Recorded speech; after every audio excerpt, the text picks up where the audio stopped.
Indra, welcome to the Easy Conversations podcast. Thank you for joining me today. We chatted a couple of weeks ago and it was interesting. There was a lot we talked about, but it felt like not a lot either. We didn't really get into anything, but at the same time, we covered quite a bit. So that's the way things go. What I appreciated in our conversation was not having an attachment to things.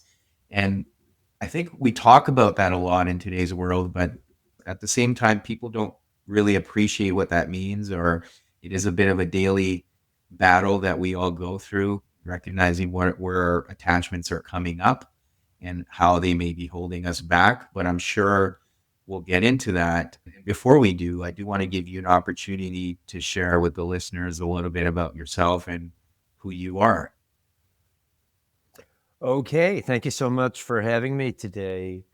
Who am I? That is the question. I can, on the identity level, I can tell you that I identify as an astrologer, a Vedic astrologer, and that I have clients that I serve by helping them to become more present to who they really are, not who they think they are, to get beyond the conditioning, to get beyond the limited ideas, to get beyond expectations, attachments, to find a greater freedom, not the freedom of being able to do whatever you want, but the freedom that no matter what happens, everything is okay.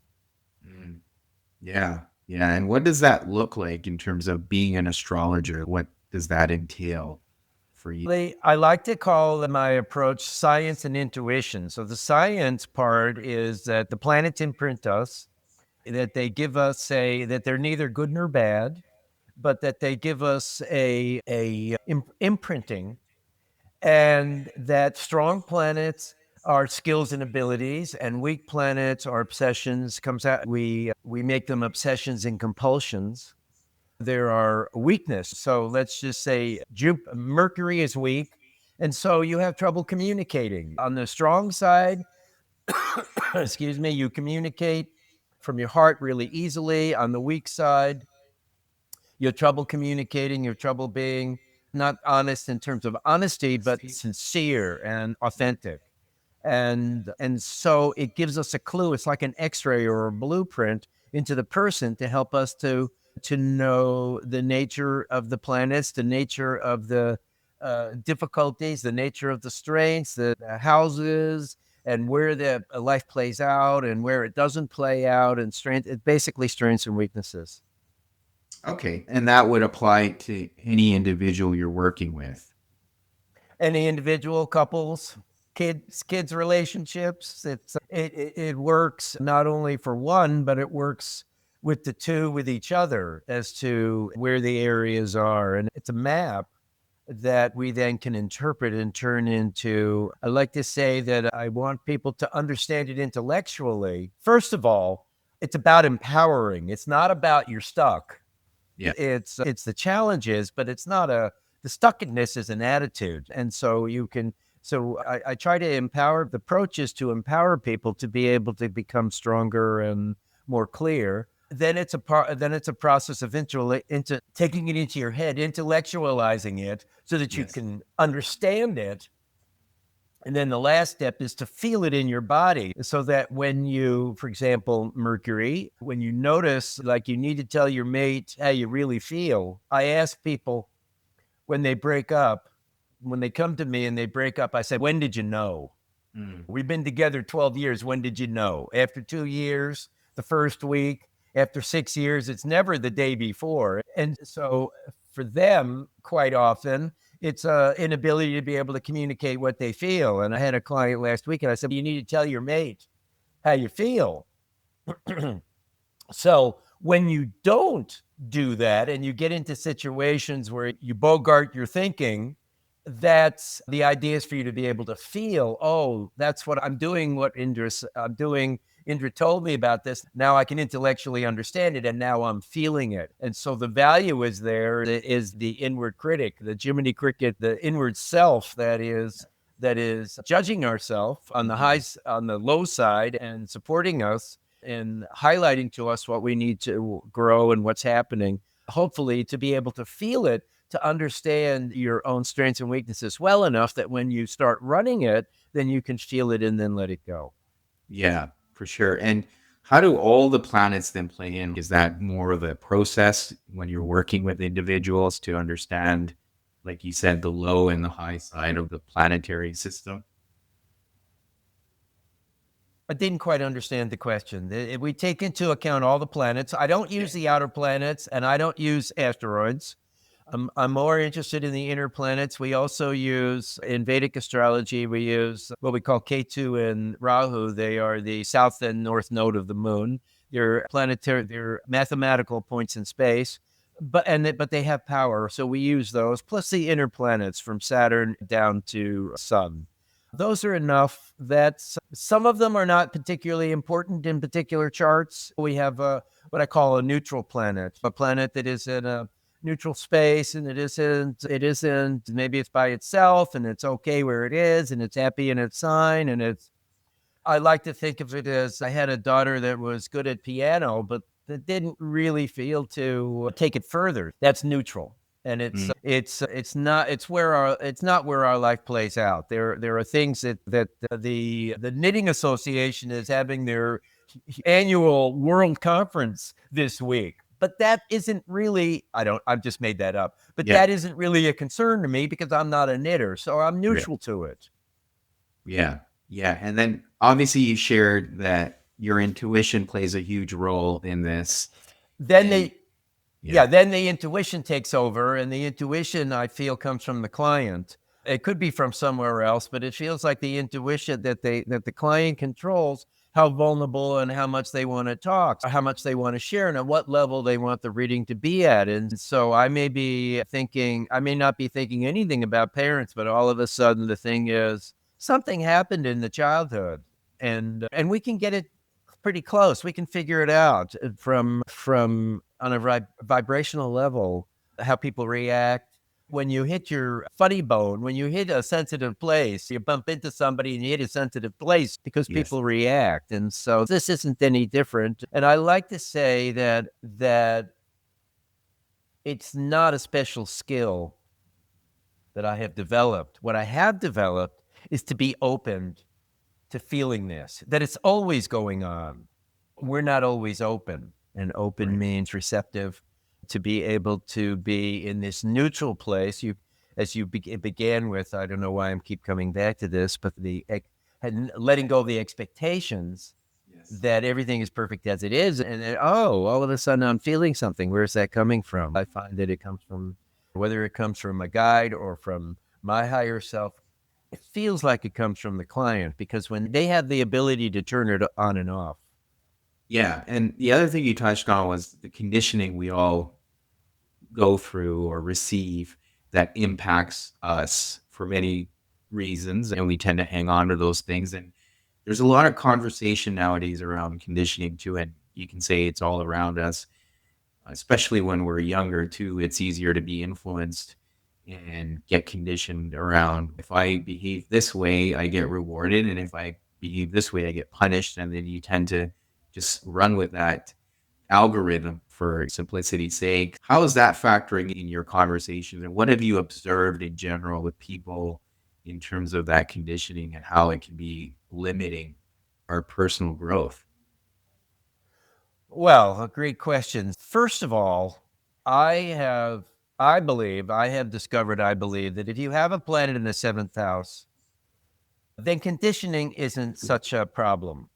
But if you don't have a planet in the seventh house, then you're very susceptible to be for conditioning. And the idea behind the conditioning is that you adapt a set of beliefs that aren't really yours. And I had a 40-year-old client who realized that she didn't want to be a doctor. So I said to her one more time, I said, "When did you know?" And she said, it was 18 years ago, something like that, when they had a white coat ceremony, which is, I guess, when they're at the beginning of medical school, that they get their white coat and now it's real. It Yeah. became real to her. And the thing is that her father was a doctor And it felt like she wanted her father's love. And so it was always, I'll be a doctor and then my daddy will love me. So she put the white coat on and then, oh, darn, I got to be a doctor. And she woke Yeah. up, I don't know how far, I didn't hear afterwards, but she woke up during a 5-hour reading that it isn't really what she wanted to do. And that's okay. Mhm. That she's only 40. It was only 18 years, and that's okay.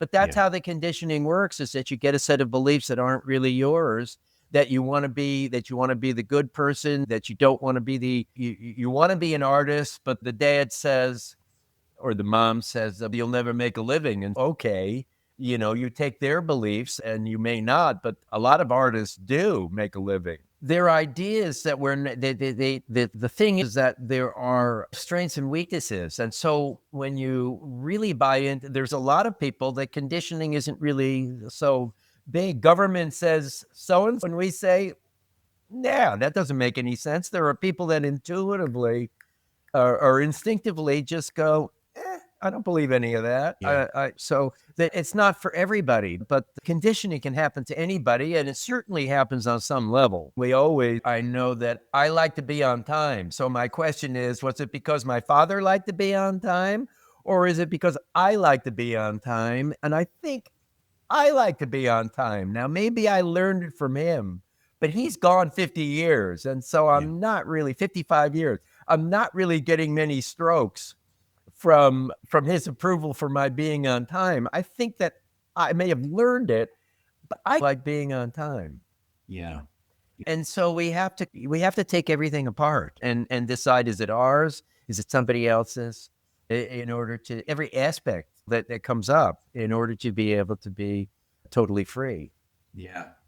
Yeah. And so, two things that are coming up in terms of what you shared, and I want to talk about both here one at a time. So, this whole notion of being free, what does that mean? And then I'll come to my other question. But yeah, what Oh, does okay. free mean? Yeah. Okay. Free means there's 8 billion ideas of freedom, but free to me, I think the important thing on freedom I like to talk about, and I don't know if I mentioned this or not, but I like to talk about that we see a lot of Facebook posts, I'm free.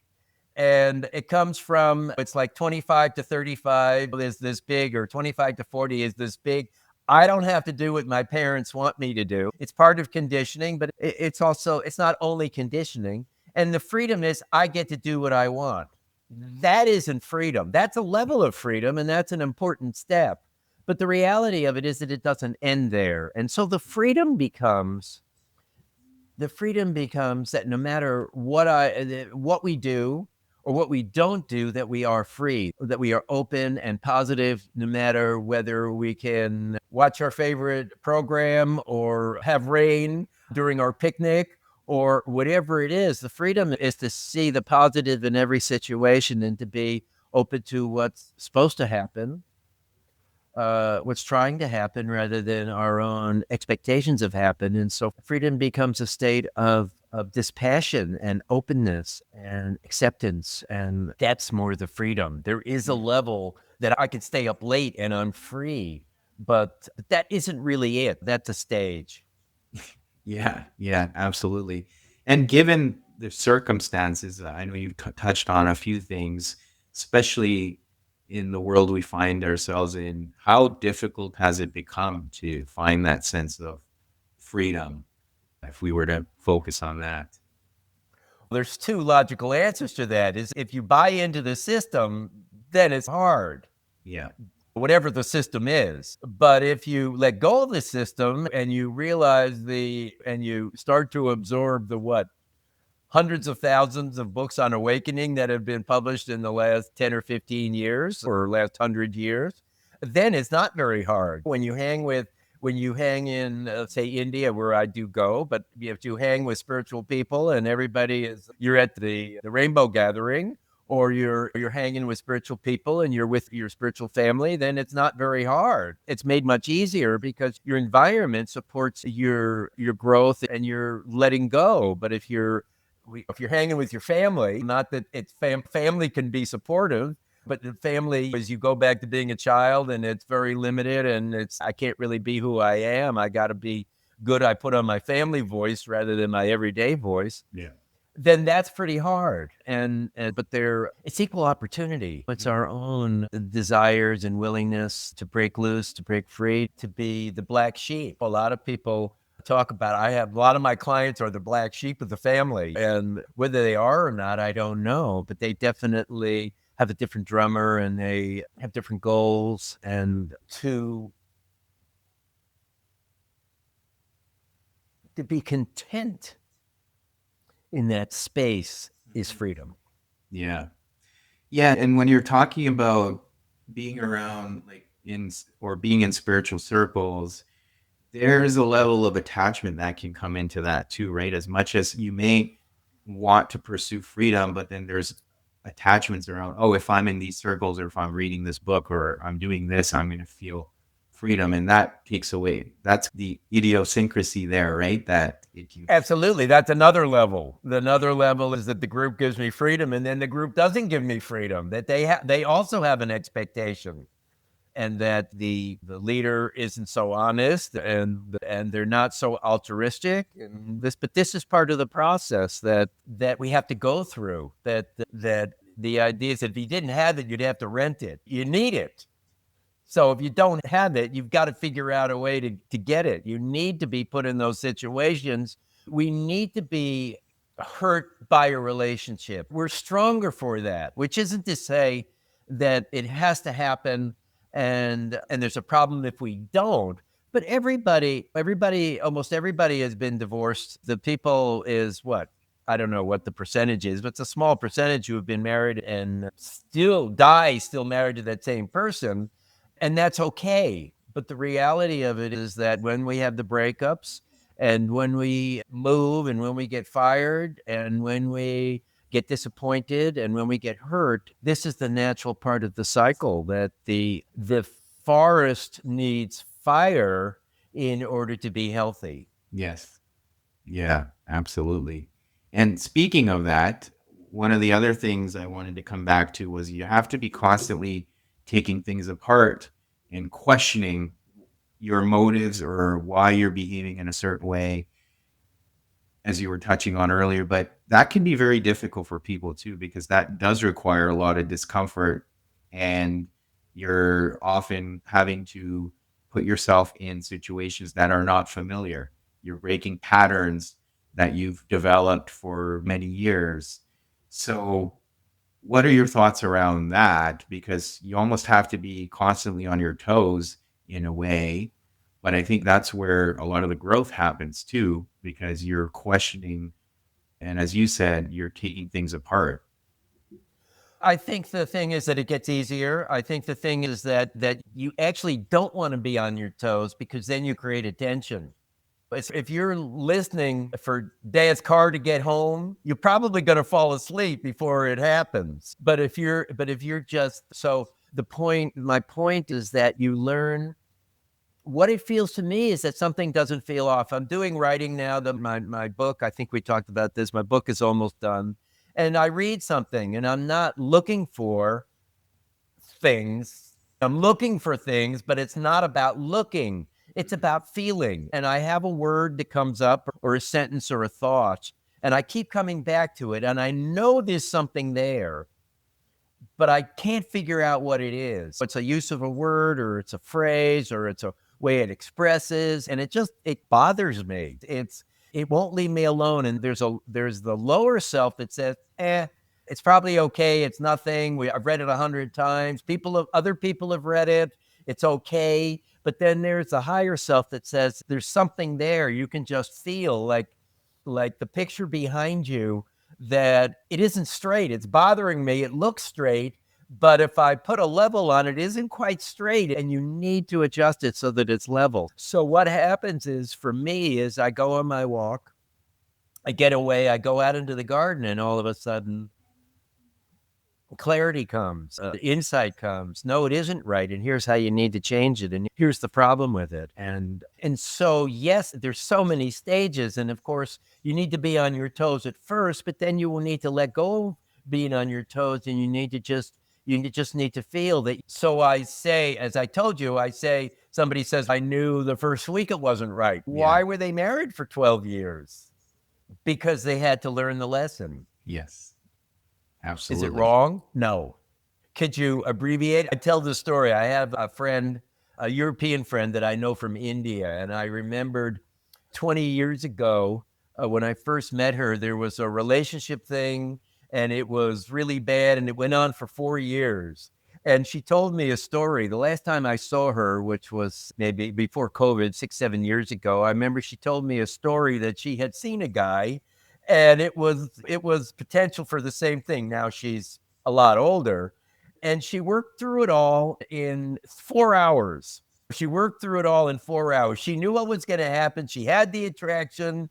She knew his limitations. She went, it's the whole thing, 4 hours, done. 4 years to 4 hours. That's what we can do when we come through these things a second time. Could she have done that the first time? No.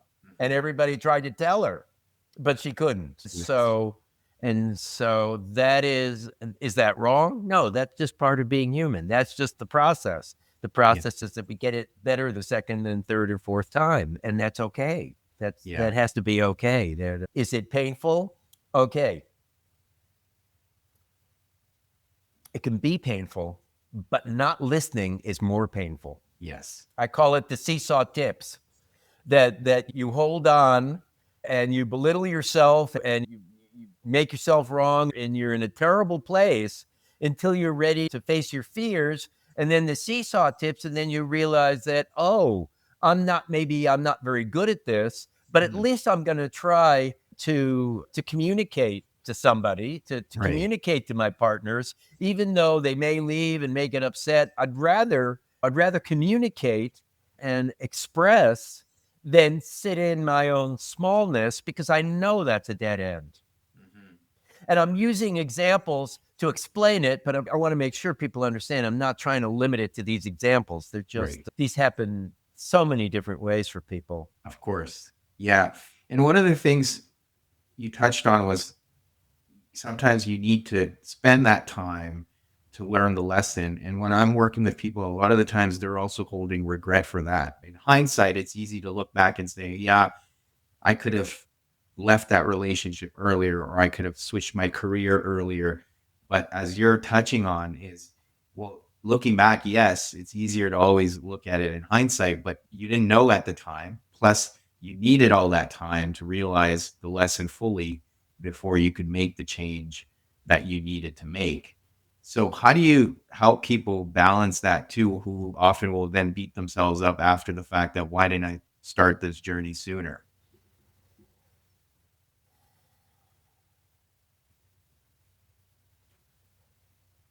That's their mind. Don't listen to that. I don't really deal with that because it's all water under the bridge. Yeah. I don't see much advantage in going through it. To Yeah. say, okay, we've all been there. Done. Yeah. Okay. Yeah. You ate the whole pizza yesterday. Hopefully tomorrow you won't eat the whole pizza, but right now you just got to learn to digest. And Yeah. there's no anything more than that just gets to be browbeating. And that doesn't really feel very positive to me. It's not my approach to sit in that. And people know that. I don't think we need to go over that. People know that. There's plenty of things they don't know, but that they know. And especially, and I don't know about for you, but when they come to me, there's already a clue. I don't get them the first week. I get them when they're really desperate. And I'm fine with that. The more confused and the more I'm not so much for suicidal, but the more that they've been through, the easier it is to break it up.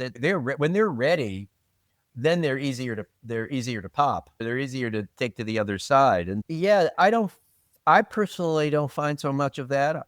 I think they know that they do that. I got an email from a client in the winter that I showed to quite a few people, and about their stuckedness. And she sent me this email that I want to clean up. And she basically said, I am not going to do that anymore. I am so tired of that. I am not going to let myself do that. I am done. I am done with that. Basically what she said. And I was really impressed by her That's what it takes. You got to Mhm. get really pissed off. You got to get really mad. You got to get very angry, and you got to say, I don't want to do that anymore. And if you Mhm. do, then it's not about being let down if you do, but the idea you're running your race and you got the big hill. What do they call that in the Boston Marathon? You may Yeah. not know they got a heartbreak hill there at mile 21 of 26 miles. Heartbreak hill. You've got to push yourself up that hill. That's where she's at. She's really now, this lady had a breakup. I think I got her a week after a 6-year relationship that broke up. And it was, why was I doing that? And why did I do that? I'm not going to do it anymore. And we went through it, and she saw it, and she wrote this beautiful email of just being really totally tired of running that story. And that's what it takes. Mhm. Yeah. And sometimes there could be regression, and that could be hard for people. It could feel discouraging. But even in that, there's progress being made because now you have more information. You've learned another lesson. So it's all about perspective as well, where you may feel like you've taken a few steps back, but it isn't taking steps back. You're still learning and you're making progress because now you've learned that, okay, this situation can also come up for me. And how do I navigate it better or differently next time? Yes, absolutely. It's all a 2 steps forward, 1 step back. It's a dance. The Yeah. dance. We don't get anywhere when we dance. We're on one side of the floor to the other side of the floor, but we're still on the floor. And we haven't really gone anywhere, but we Yeah. have made a lot of side moves and back moves and forward moves and twirls. And that's the dance. This is the same dance. This is the process it's in some ways it's inching forward. Evolution thinks in terms of millions of years, or hundred thousands of years. Yeah, we need an ability to develop a short-term processing focus, and we need to learn to have a middle-term processing focus and a long-term processing focus. Because the reality of it is, say that when they leave the reading, when I work in India, I do it in my room, and there's a threshold on the door. I say it's really clear until you go over that threshold. When you leave, we're in a bubble. We've created a bubble of clarity.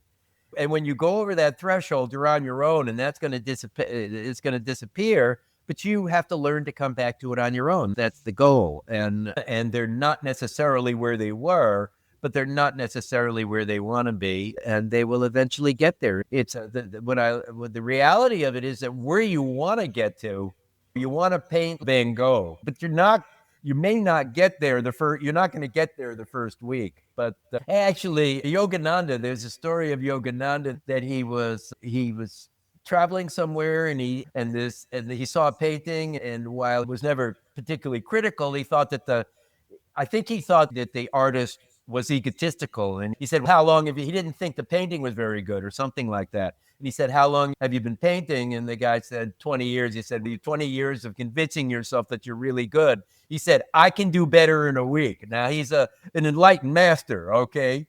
The Paramount Yogananda. So he practiced in a week, and he did a painting, and he took it back to this guy, and the guy said, yeah, your painting is better than mine. So it isn't only about time, it's the amount of energy and the clarity and the stick-to-itiveness that we put into it in order Yeah. to be able to. There are going to be mistakes. He needed some trial and error. He needed a week. I don't know why. There's another story that I like to tell that's about a week. It's a little bit connected to this. That's Gandhi. And mother brought her child to Gandhi and said, Gandhi, will you tell my kid not to eat sugar? Gandhi said, come back in a week, one more time a week. So a week later, the mother came back and brought the child and said to Gandhi, will you tell my kid not to eat sugar? So Gandhi said, kid, don't eat sugar. So the mother said, why did we need to come back? He said, a week ago, I was eating sugar. Yeah. So there's so much level of truth and authenticity that comes in being powerful and Mhm. being knowing with small letters we can do right away, but knowing with italics takes a while, and knowing with capitals is available to us, but not something that takes a long while to get rid of any distractions and any wrong thinking, unhealthy thinking, blockages, limitations, angst we have about anything, unhappiness, needing things to be a certain way. We have to drop all of those in order to be able to do these sacred energies, to live in this highest vibration. It takes a long while, a long while, and it has so many levels of, we think we've arrived, and we have arrived, but not necessarily where we think. Right. And that's what I wanted to expand on, because you shared the example of wanting to paint like Van Gogh, or doing something better. But wouldn't that be a form of attachment to that? Does it need to be a certain way? Your art could be unique in its own way. It doesn't have to look a certain way. It doesn't have to be better. That in itself can be a trap too. And I think you're right. And the last thing might be to let go that I need to paint like Van Gogh, that I'm painting like Indra, and that's enough. And that may be the last go around, is that how do you get married? Is to let go of the idea that I need to be married. exactly. Yeah. Yeah, absolutely. For sure. And that kind of again comes back to the conditioning that sometimes we even place on ourselves.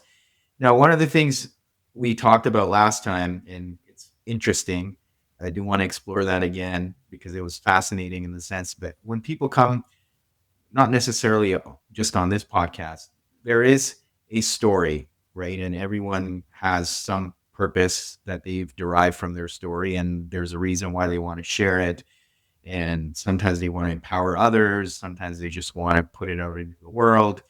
In your case, when we were talking about that, you said you don't really care why you share your story.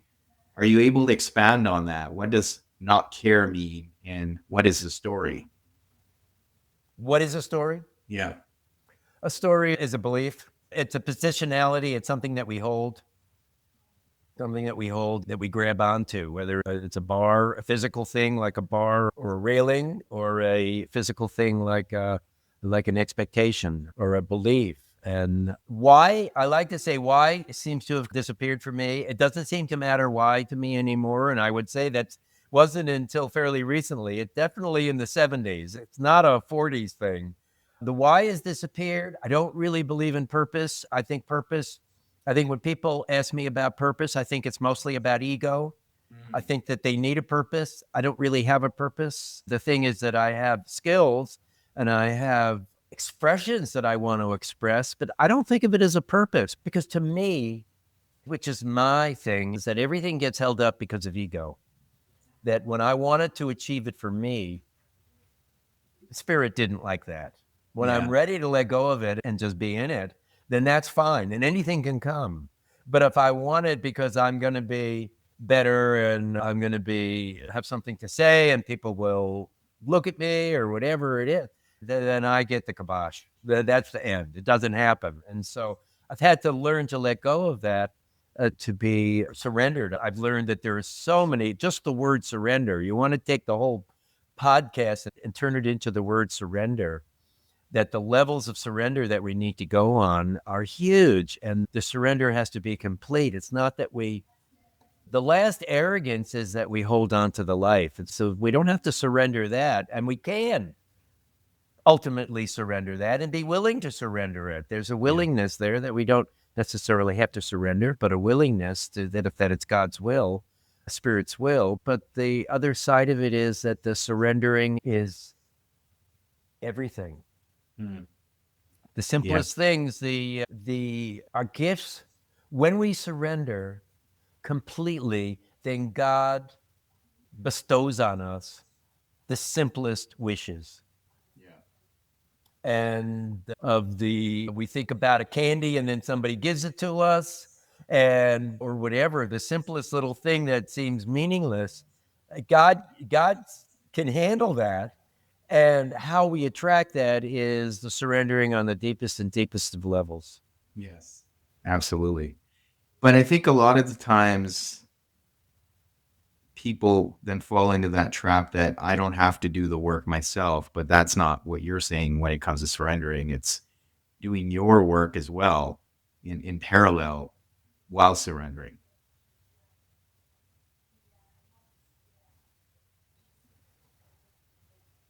I don't really think of it as work. It is our work, but it's not work. It's a service to self. Yeah. There's the difference between work and service, that work gets us tired. It's something we do for other people. It's a means to an end, and it's exhausting. But we work 8 hours a day and we're exhausted, but we serve for 15 hours a week at the softball marathon with our kid tournament on the weekend, and we're not tired at all because it's service. And so the work we need to do is to let go of our anything that we're holding, any positionalities, but it is a service to ourselves and humanity, and that's how Yeah, we can grow in it. absolutely. And it's interesting you talked about the purpose thing, and that could be difficult for a lot of people to digest because even when I think for myself, a purpose in a way gives me motivation to get up every day and be like, okay, if service is part of my purpose, quote unquote, then that's motivating me. But it is interesting to hear your thoughts on it. But I do want to expand on that a little bit. How does one get lost in that and free themselves from that notion? Okay, so the purpose side of it, if it comes from purpose, then there's an ego thing in Yeah. it that I'm getting strokes. That if I stay in bed, then people won't like me.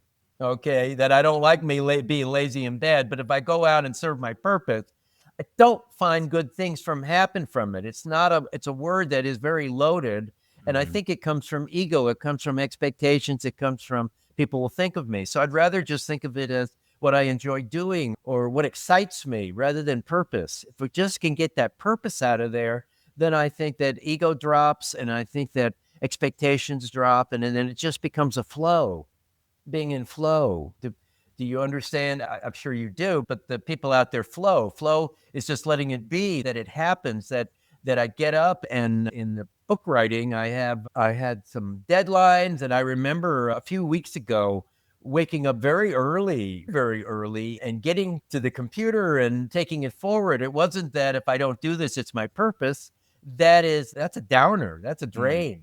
But it's like Christmas. Every day can be like Christmas. Is the kids get up at 4 a.m. You got to have rules for Christmas, because if you don't, then they're going to get up at 4 a.m. and that's their purpose, is to experience Christmas. You can have that. Christmas can be every day of the year. Mm. Christmas can be that wow, I'm awake and I get to do what I want to do.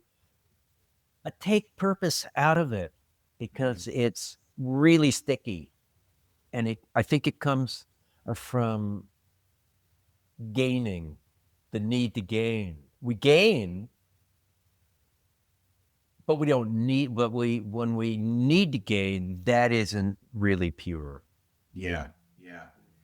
So then what's your driving force behind even writing the book? I have no idea, but I think of it. I'm happier with destiny. Mm. Okay, that there's a flow, that we have a chart, and it gives us skills. And so we have a destiny, and it's not a destiny. It's not a purpose in the sense of strokes, but it's a flow of energy, that if you're good at math, chances are as a kid you might use that later in life, or if you're good at math, then you're going to have good grades in math. That's I don't want to call it a purpose, but it's a destiny. It's a flow. It's an energy behind. If the wind is blowing, you'll be able to move your sailboat. It may not be blowing in the direction you want, but your sailboat is going to move. And I suppose the skill is getting it to move where you want to go. Yeah. Okay. I don't really have an answer. Is that there are things that I've always felt inside that I wanted to do or wanted to achieve, but it wasn't about the achieving. It's just about, it feels more like a sense of destiny Hmm. than a purpose. Does that Yeah. make sense to you? If it It makes sense does. to you. Because what I'm hearing, because you touched on the whole concept of flow as well, and what I've been able to experience is when I'm able to do things which may not even be something I would identify as purpose for the context of this conversation here. But when I'm able to experience flow, I'm experiencing this sense of being and just joy where I'm one with the activity that I'm engaged in that moment, whether it's writing or reading or going for a walk.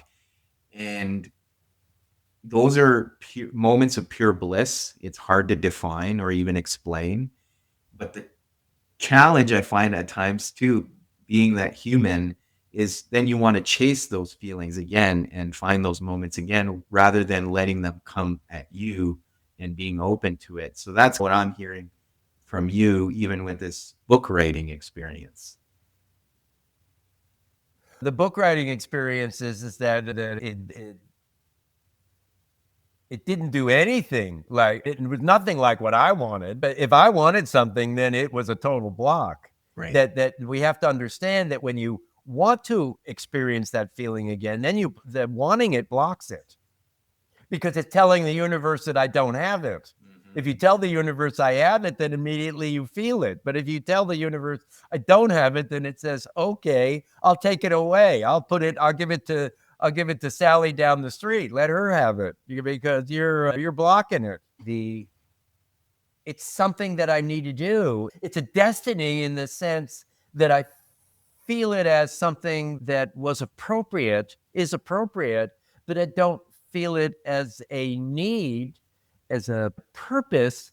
Then my ego just gets all flaming, and good things don't happen then. Not that there are good or bad things, but that's a phrase that isn't really what I'm looking for. That I'm not attached to it, but it's something that won't leave me alone. And here I am, and I still don't believe it. And they say when you hold it in your hands, and I can see why, because even though I was a book publisher for 10 years, I never had anything like this experience of the writing and going through all of the whole birthing. I've been a father to many kids and gone through that whole pregnancy thing, but still, there's nothing like this. 8 years.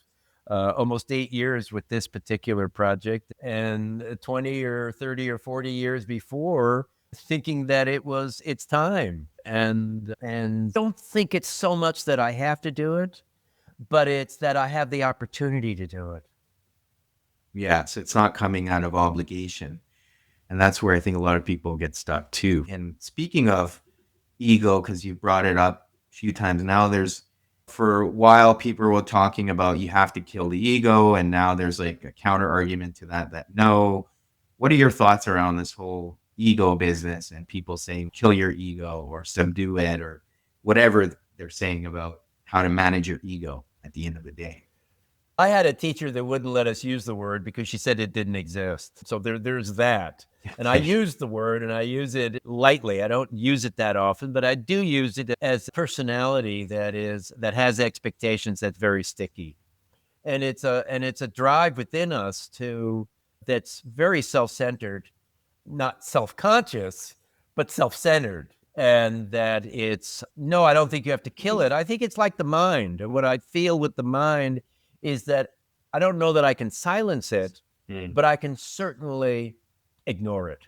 And so what I do is I just don't listen to it. That I know if I get afraid, if I get deadlined, or if I think, I watch myself. I was working on I'm working every day now, and I was working on some parts of it yesterday, and I got to some hard parts. And I can watch myself distract with something else, surfing the internet until I'm ready to come back to it. And I watch it, and it's okay, because it's a little of that is okay. But then I get to it, and I've learned that I'll get to the end of it, and I do a process that I take, whatever the process is I feel at the time. And it was like I take the section and I move it to a whole new clean document, and I work on that, and I put something above it, maybe suggestions that somebody gave me about it, and lower parts of it and what it could be. And then I can really, in its own little world, I can clean it up and work with it, and then I can bring it back. And it's hot for a while. It's too hot to touch, and I might have to go get a sandwich, or I might have to go get a glass of something, and until I come back to it. And years ago, it might take all day, it might take a week, I might stop right there. That could be the end right there on a hard sentence. We've all experienced that. But now I feel it, and I pull back a little bit, but then I jump in and I say, let's give it a try. Yeah. Let's see what happens. Let's work at it. That I can also feel that I have the ability to be able to figure it out. That this is just another test in a litany of 100,000 tests. We do I like to go to Bodh Gaya in India, where Buddha found enlightenment, where the Bodhi tree is. And the Buddhists that come from all over India and all over the world, Thailand, everywhere, Mhm. the Buddhists come, they do this, the ups and downs. I forget what you call it.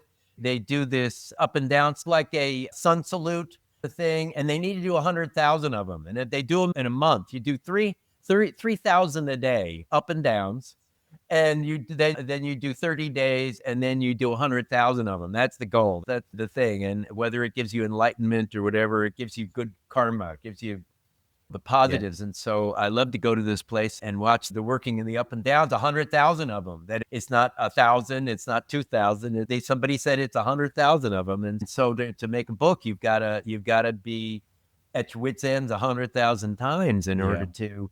The first book, maybe the second book is only 50,000, and maybe the third book is only 20,000. Yeah. But these things, whether it's book writing or whether it's a crocheting or whether it's mountain climbing or whether it's learning to kayak or whether it's getting a watermelon finished in your garden and having tomatoes before your birthday each summer, whatever it is, it's just the next time round you learned the season before, and maybe this year isn't better than last year, but you've tried because you tried something that didn't work, but you can cross that off your list. No matter what it is in life, it's a continual process of refinement and growth Yes. and gaining understanding. Yep. Absolutely. And never ending. Never Yeah. ending on any level. Yeah. That whatever level of even the levels of samadhi that they like to talk about on the highest levels, the levels of samadhi, they all have their own challenges that are way beyond mere mortals. But to the people that are at them, they are very challenging. And when you get through that challenge, then you get to the next level, and that level also has challenges. Mhm. Yeah. Yeah. Absolutely. Indra, thank you so much for everything you shared and your wisdom.